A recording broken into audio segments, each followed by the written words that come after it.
Hi friends, happy new year.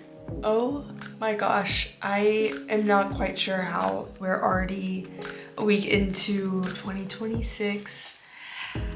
It feels wild, but it also feels right. This vlog is pretty late. I had planned on a cute little holiday recap with the family and just vibing it out, but so many things happened. My tripod broke, and then Joanna got sick when we were trying to record, and then I just had a feeling that I had to pause and just live out the end of the year and the beginning of the year without immediately trying to consolidate and recap. I've got some things to say about the new year and just the things I've been dwelling on and thinking about, but first, I'm gonna go back and recap Christmas. And if that feels like 2 weeks ago, which is fair, I'll put a little timestamp where you can go and skip Christmas, but I can't skip the most wonderful time of the year, and there's such good content on Christmas week, so I've got to share. Christmas has always looked a little bit different for our family. Our parents didn't grow up with flashy Christmas, like they didn't have any lights, trees, gifts, any of it. Like they held the holiday with such reverence, but it was pretty simple. They would like go to church on Christmas morning and that was it. So that's how we grew up. When they moved here and they were raising us, that's pretty much how they kept it. So over time, we kind of made traditions as we went along. But this year felt different in a new way because we moved out of our childhood home last year, and so this was our first Christmas in our new family home. Our parents just decided to move a little bit further out from where we grew up. It's a little bit quieter, slower, more like a typical Tennessee town that you would imagine. And at first I thought that I was gonna get really bored of it really fast, but I have loved the escape that it is, and it's always the best going back home. I just have to mention, our dad was so proud of the Christmas lights he put outside.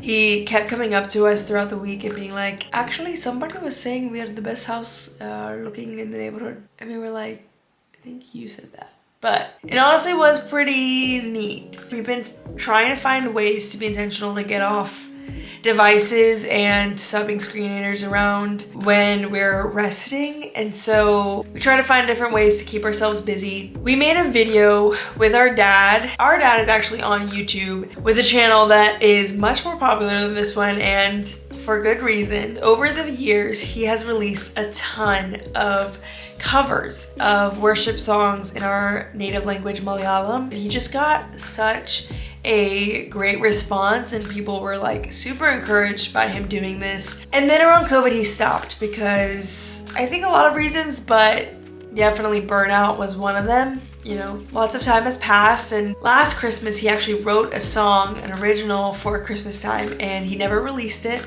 So this year we did the whole project. We recorded, Chechi took on a bulk of editing it, and we all sang background vocals for him.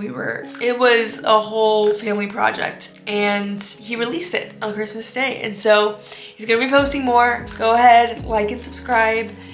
And we're honestly just so glad to see this come back to life and see our dad get excited about it again. So stay tuned for more content from the Finnies on YouTube this year. Another thing we worked on was this like mini house that is like made of all these tiny little parts. You can get these kits at a lot of places, I'm sure, but we got ours from Hobby Lobby, and there's a bunch of different versions. At first I thought, like, is this a toy? And then I was like, no, this takes adult level skill. And we fixated for like 2 days straight and just loved it. Went ham. It was technically Chechi's Christmas present that we worked on it leading up to that. And yeah, is it kind of useless? For sure. And are we really proud of it? And did we have a good time in the journey? Absolutely. And now we get to keep it in our living room and show it to anyone that walks through the door. We went to a Christmas Eve service at the Belonging Co. It was packed, but it was so great. They had a petting zoo and a train for little kids. but it was powerful and so cute. Afterwards, we did one of the most random things I think we've ever done, and that was grab wings at Wingstop and go sit in the square in downtown Franklin. For sure was my idea, and yeah, they just went along with it. We ate wings and looked at the tree. It was kind of awesome and really funny. And obviously we didn't just eat wings, we ate well all week because our mom was cooking it up for us. She made appam and chicken curry, which is like a common Christmas dish in Kerala, which is where they're from, and just spoiled us with all the home cooked meals. And then came Christmas morning. We always do breakfast of some kind, and so this year Joanna did pancakes and bacon. We exchanged a few gifts. We always keep it pretty small and practical, and it's always so special. And then after that we went to church. Got to just celebrate the actual day with our church family and remember the reason for the season. And then our friend Dawn came into town, which is always so sweet. She's an old friend of ours that Techi I think met over Instagram, and then we've hung out over the years. And now her dad is the pastor of our church, and so she gets to come home for breaks. And so we got to do a lot of just hanging around and going to coffee shops and eating good food, and then we had a game night over at our place, and we went to the mall, and we saw the movie David that just came out over Christmas break.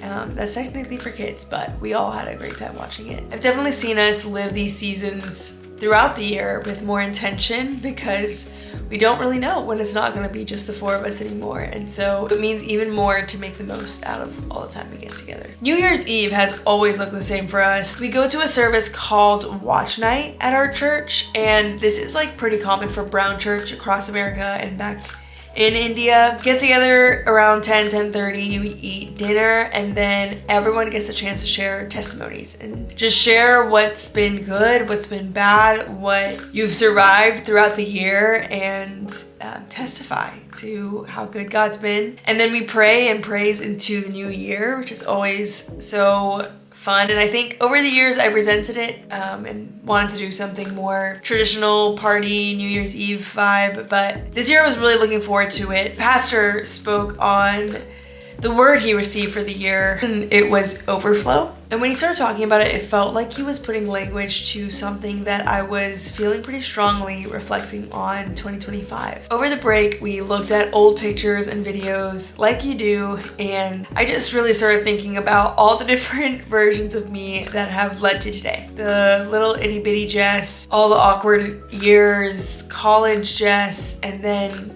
even just in the last year, 2025, I've seen so many different versions of me from the different phases and moments of post-grad so far. I wore so many different hats this year and tried so many new things, and it feels like something really broke open in me this year. This whole last year felt like a desperate search for satisfaction in the life that I was now living, especially coming off years of structure and order, where society is telling you what life looks like and the steps you're meant to follow. And I've just been wrestling with how many of my foundations are based on these ideals of what I thought was normal. And growing up, people always tell you as encouragement that you're gonna do big things. And often out of fear of failing, we spend our lives trying to prove them right. We chase down the most visible versions of success as fast as possible. But overflow doesn't always look like what we imagine it to be. It's not always money or achievement or recognition. Those things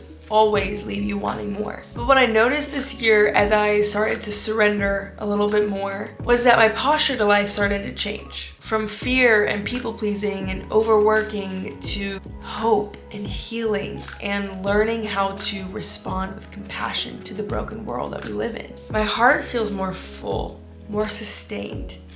And not because everything's perfect, but because in spite of that, I have peace. There's an overflow that I've been feeling in that. Even when the bank account looks grim, even when success is slow, even when I wake up and I genuinely don't know what I'm doing that day, that overflow is the wind behind my sails. This vlog actually started out of that realization. It truly pains me to admit how long it takes me to gather the footage, to edit, and to get these vlogs out there, even at such an amateur level. But I reached a point this past year where I was so grateful for this life. And I realized how important these lessons are that I'm learning, and I don't want to forget. I just don't want to miss it. And I feel a shift happening in the people my age. We're asking better questions, and we're more interested in the things that actually last. It's like I started this past year and I shared in the first video, but what are we waiting for? This new year so far has been so slow for me in the best way. I made a loaf of bread for the first time ever. Shout out to Blair and shout out to Ezekiel, her sourdough starter, that helped me through that. I mean,